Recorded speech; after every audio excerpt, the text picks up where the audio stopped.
লোকসভা নির্বাচনের সূচনা হয়ে গেছে। শুধু সূচনাই না, লোকসভা নির্বাচনের দ্বিতীয় দফা দিনেই প্রার্থীরা কি জানতে পারলেন যে তিনি এবারে নির্বাচনটাই লড়তে পারছেন না। তা আবার কেন? শুধুমাত্র একটা সার্টিফিকেটের অপেক্ষা। আর সেই অপেক্ষা ছিল, তবে বাস্তবে সেটা আর পাওয়া হলো না। সেই কারণেই বীরভূমে এবার রীতিমতো নাজেহাল বিজেপি। তার কারণ দেবাশিস ধর, যিনি সেখানকার বিজেপির তরফে ছিলেন প্রার্থী, তিনি কিন্তু এবার আর নির্বাচনই লড়তে পারছেন না, মনোনয়ন জমা দিতে পারেননি। কারণ শুধুমাত্র একটা সার্টিফিকেট যেটা প্রয়োজন ছিল সেটা রাজ্য সরকারের পক্ষ থেকে সময় মতো আসেনি। আর সেই কারণেই এইবারে মনোনয়ন দিতে পারেননি তিনি, যার ফলে তিনি নির্বাচনটাই লড়তে পারছেন না। বিজেপিতে ইতিমধ্যেই অভিযোগ তৃণমূলের দিকে যে গোটা ঘটনাটা রীতিমতো পরিকল্পনা মাফিক করা হয়েছে। কারণ সেই সার্টিফিকেট প্রাক্তন আইপিএস দেবাশিস ধরকে যদি দেওয়া হতো তাহলে কিন্তু এই নির্বাচন লড়তে কোনো অসুবিধা হতো না। এবার বীরভূমে বিজেপির ভবিষ্যৎ কি, সেখানে একটা বড়সড় প্রশ্ন চিহ্ন দেখা দিয়েছে বলে মনে করছে বিভিন্ন মহল। তবে এই মনোনয়ন বাতিল নিয়ে খোদ প্রার্থী যিনি ছিলেন দেবাশিস ধর, তিনি কি বলেছেন সবার আগে ওটা শুনবো। সুপ্রিম কোর্টে ভার্ডিক্ট আছে 10 দিন আগেকার regarding no dues certificate, clearly লেখা আছে, সেটা আমরা মেনশন করে ফাইল করব। মুখ্যমন্ত্রী কিছুদিন আগে এই কথাই তিনি বলে গেছিলেন এবং তারপরে আপনাকে এইভাবে করেন, এটা কি রাজনীতির বন্ধ পাচ্ছেন কোথাও? সেটা মানে সময় প্রকাশিত হবে। আমরা হাইকোর্টে তো ফাইল করি, এখন এটা বলার সময় আছে।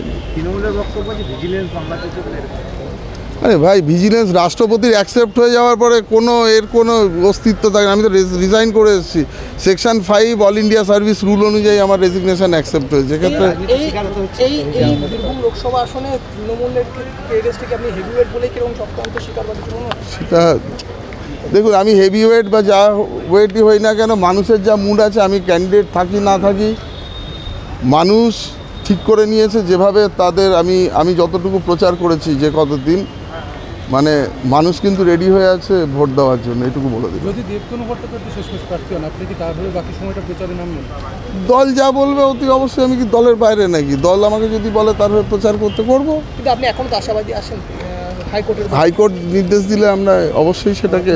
এই যে রাজনৈতিক এটাকে নিয়ে কি রাজ্যের বাকি আসনে আপনি প্রচারে যাবেন, ঘটনাটাকে সামনে নিয়ে আসবেন? যদি দল বলে নিশ্চয়ই যাব, আমি তো দলের ঊর্ধ্বে নেই। যে ভয়টা বিজেপি পেয়েছিল সেটাই দেখা গেল সত্যি হতে। সেই কারণেই আরও একজন প্রার্থীকে রীতিমতো প্রস্তুত রেখেছিল বিজেপি, দেবতনু ভট্টাচার্য। দেখা গিয়েছিল বৃহস্পতিবারই মনোনয়নের সমস্ত প্রক্রিয়ায় তাকে সামিল করা হয়েছিল। অবশেষে বীরভূম থেকে এবার এই নির্বাচনী লড়াই তিনিই লড়বেন। তবে গোটা বিষয় বিজেপি কি ব্যাকফুটে, এই প্রশ্ন বারবার উঠছে। কারণ ভিউয়ার্স, আমরা দেখেছি যে যখন রাজ্য জুড়ে তৃণমূল কংগ্রেস তাদের 42টি সিটেই তারা প্রার্থী ঘোষণা করেছে, তখনও কিন্তু দফায় দফায় বৈঠক চলেছিল বিজেপির পক্ষে যে প্রার্থী বাছাই কিভাবে হবে, কে হবে প্রার্থী। আর সেই যে বিলম্ব দেখা গিয়েছিল তাতে করে কিন্তু রাজনৈতিক মহল বা বিভিন্ন মহলের চর্চা ছিল যে এই ঘটনা যে প্রার্থী দিতে দেরি হচ্ছে বিজেপিকে কিন্তু লোকসভা নির্বাচনে অনেকটাই ব্যাকফুটে রাখতে পারে। আর এবারে বীরভূম রীতিমতো চিন্তার ভাঁজ দেখা যাচ্ছে বিজেপির কপালে। তার কারণ দ্বিতীয় দফার নির্বাচনের দিন প্রার্থী যদি জানতে পারে যে তিনি নির্বাচন লড়তে পারছেন না, তবে ইতিমধ্যেই যেটা জানা যাচ্ছে যে আইনজীবীদের একটি টিম বীরভূমে এসে উপস্থিত হয়েছে। তবে শেষমেশ রক্ষা করা গেল না। দেখা যাচ্ছে যে দেবাশিস ধর কিন্তু আর এই নির্বাচনী লড়াইটা লড়তে পারছেন না। তবে গোটা ঘটনা নিয়ে তৃণমূল কংগ্রেসের প্রার্থী শতাব্দী রায়ের কেন মন খারাপ, চলুন শুনে নিই। প্রথম থেকেই তো কনফিউশন ছিল যে যখন প্রার্থী অ্যানাউন্সমেন্ট হচ্ছে না করে এতদিন পরে হলো, তারপর 2-3 দিন ধরে যখন থেকে আরও একজন ফাইল করেছে তখন থেকেই সবাই বুঝতে পারছিল যে এটার মধ্যে কোনো ডাউট আছে ওদের, তাই জন্য আরেকজনকে ফাইল করিয়েছে।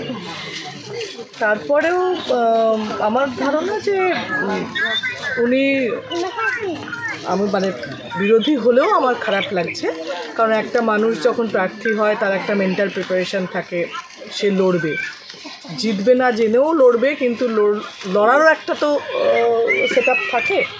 কিন্তু উনি যদি এতদিনে কিছু কতটা করে উঠতে পেরেছে জানি না, শুধু আমি কি করেছি আমি না করেছি এই কথা বলা ছাড়া, শতাব্দীরা এই করছে, শতাব্দীরা শাড়ি পরে, শতাব্দীরা গান গাইছেন, এই কথাগুলো বলা ছাড়া উনি কি করেছেন আমার জানা নেই। যদি তাই হয় আর 15 দিন বাকি, উনি আর কি করতে পারতেন।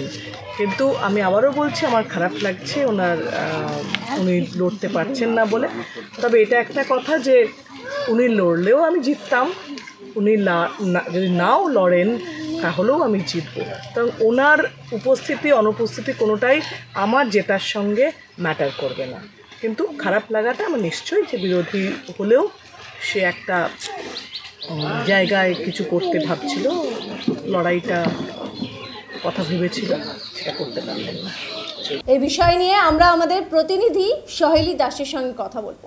সহেলি, এই যে কয়েকদিন ধরে দেখা যাচ্ছে এই ডামাডোল বিজেপির মধ্যে বীরভূমে, সেটা কিন্তু নির্বাচনে অনেকটাই প্রভাব পড়তে পারে, এমনটাই মনে করা হচ্ছে। কি বলছে বিভিন্ন মহল? হ্যাঁ, যেটা দেখা যাচ্ছে যে গত মঙ্গলবার দিন প্রাক্তন আইপিএস অফিসার দেবাশিস ধরকে তার মনোনয়নপত্র জমা দিতে দেখা গিয়েছে, কিন্তু সেটা কিন্তু আজকে খারিজ করে দিয়েছে সুপ্রিম কোর্ট। কিন্তু এই নির্দেশ দেয়নি, সুপ্রিম কোর্টে ছাড়পত্র থাকা সত্ত্বেও কিন্তু নির্বাচন কমিশন তার এই মনোনয়নপত্রকে গ্রহণ করেনি। বিজেপি কি আশঙ্কা করেছিল, কারণ বিজেপির তার বিকল্প প্রার্থীকে ইতিমধ্যে বেছে নিয়ে তার নাম ঘোষণা করে দিয়ে এমনকি মনোনয়নপত্রও জমা দিয়ে দিয়েছে, এমনকি মনোনয়নপত্র গ্রহণও হয়ে গিয়েছে। এখন নতুন বিজেপি প্রার্থী হয়েছে বীরভূম থেকে, তাদের বিকল্প প্রার্থী হিসেবে দাঁড়িয়েছে দেবতনু ভট্টাচার্য, যিনি কিনা আরএসএস করতেন। তিনি এখন এই বিজেপির বীরভূম থেকে দাঁড়িয়েছেন। এবারে এই যে ঘটনাটা ঘটলো, সেটাতে কিন্তু দেবাশিস ধর প্রায় রীতিমতো ক্ষুব্ধ হয়ে রয়েছেন যে যদি রাজ্য সরকার তাকে নো ডিউ সার্টিফিকেটটা, এই একটা সার্টিফিকেট যদি তার হাতে থাকতো তাহলে কিন্তু তিনি বীরভূম থেকে লড়তে পারতেন। তার এই লড়াটা হলো না, তিনি কিন্তু রীতিমতো বেজায় ক্ষুব্ধ। তিনি হাইকোর্টে দ্বারস্থ হবে বলেও জানা যাচ্ছে, কিন্তু এই হাইকোর্টে দ্বারস্থ হয়েও কি কোনো লাভ কি আদতেও হবে? কেননা ইতিমধ্যেই আমাদের প্রার্থী বেছেও দিয়েছেন, এমনকি মনোনয়ন দাখিলও হয়ে গেছে, মনোনয়ন গ্রহণও হয়ে গেছে। এখন কি হতে চলেছে বীরভূমের পরিস্থিতি 4 জুন দেখা যাবে, এমনকি যে ভোটের দিন এই পরিস্থিতিকে কে কাকে বেছে নেবে বীরভূমের জনগণ, সেটাই কিন্তু এখন ভাবার বিষয়। রীতিমতো চিন্তায় বিজেপি শিবির, তার কারণ হচ্ছে পদ্ম শিবিরের কাছে কোথাও কি কাটা হয়ে দাঁড়াবে বীরভূম, এই প্রশ্ন এখন কিন্তু ভাবাচ্ছে অনেককেই। এমন একটা নজিরবিহীন ঘটনা, যেটা আগে হয়নি বা দেখা যায়নি সেভাবে, যে ঘটনা এবারে দেখা গেল দেবাশিস ধরের সঙ্গে। তবে এর পিছনেও অভিসন্ধি রয়েছে, এর পিছনেও রয়েছে ষড়যন্ত্র, এমনটাই দাবি করছে বিজেপি। তবে গোটা ঘটনায় কি বিজেপি লাভবান হবে, নাকি আরও অনেকটা সমস্যা বাড়বে, সে তো ফলাফলই বলবে। দেখতে থাকবেন ডিজিটাল খবরিলাল, খবর আপনাদের, নজর আমাদের। ডিজিটাল খবরিলাল, খবর আপনাদের, নজর আমাদের।